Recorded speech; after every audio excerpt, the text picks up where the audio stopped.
सक्षम police times news 112 सक्षम जनतेचा आवाज। बागलाण तालुक्यातील तिळवणबारी परिसरात 2 तरुणांचे मृतदेह संशयास्पद अवस्थेत आढळून आल्यानं परिसरात मोठी खळबळ उडाली। उष्माघातामुळे मृत्यू झालाय की घातपाताचा प्रकार आहे याबाबत विविध चर्चा सुरू असून पोलिसांनी या घटनेचा सखोल तपास सुरू केलाय। मिळालेल्या माहितीनुसार निकवेल येथील सचिन केशव जाधव वय 39 आणि कंदाने येथील राजेंद्र लक्ष्मण सोनवणे वय 43 हे शनिवारी दुपारी दुचाकीवरून तिळवणच्या दिशेने जात होते। मात्र सायंकाळच्या सुमारास दोघेही मृतावस्थेत आढळून आल्यानं परिसरात भीतीचं वातावरण निर्माण झालंय। घटनेची माहिती मिळताच सटाणा पोलिसांनी घटनास्थळी धाव घेत पंचनामा केलाय। दोघांचे मृतदेह पुढील तपासासाठी सटाणा ग्रामीण रुग्णालयात पाठवण्यात आले।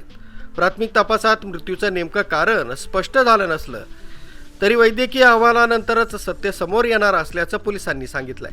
दरम्यान जिल्ह्यात सध्या प्रचंड उष्णतेची लाट असून तापमानात मोठी वाढ झाली आहे, त्यामुळे उष्माघातामुळे मृत्यू झाला असावा असा प्राथमिक अंदाज व्यक्त केला जातोय। मात्र मृतदेह संशयास्पद अवस्थेत आढळल्यानं घातपाताची शक्यताही पोलिसांनी नाकारली नाहीये। या दुर्दैवी घटनेमुळे निकवेल आणि कंदाने गावामध्ये शोककळा पसरली असून सचिन जाधव यांच्यावर निकवेल इथं तर राजेंद्र सोनवणे यांच्यावर कंदाने इथं शोकाकुल वातावरणात अंत्यसंस्कार करण्यात आले।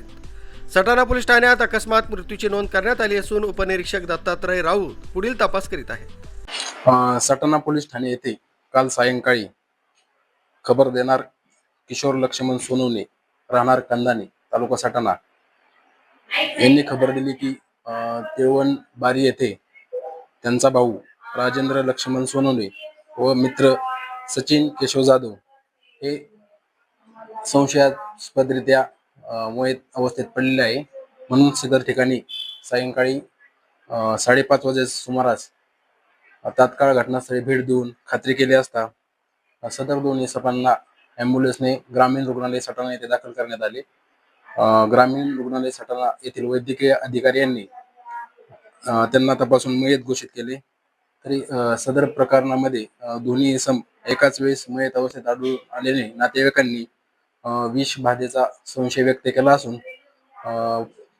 डॉक्टरांच्या प्रमाणपत्रावर व तपासणीसाठी त्यांचे मयतांचे विसेरा फॉरेन्सिक लॅब येथे पाठवण्यात येणार असून तिथून अहवाल प्राप्त होऊन त्यांना मरण नक्की कोणत्या कारणाने आले त्याबाबत स्पष्टता होईल व त्यानुसार पुढील कारवाई करण्याची तजवीज ठेवली आहे। न्यूज ब्युरो सक्षम पोलीस टाइम्स न्यूज 112 सटाणा।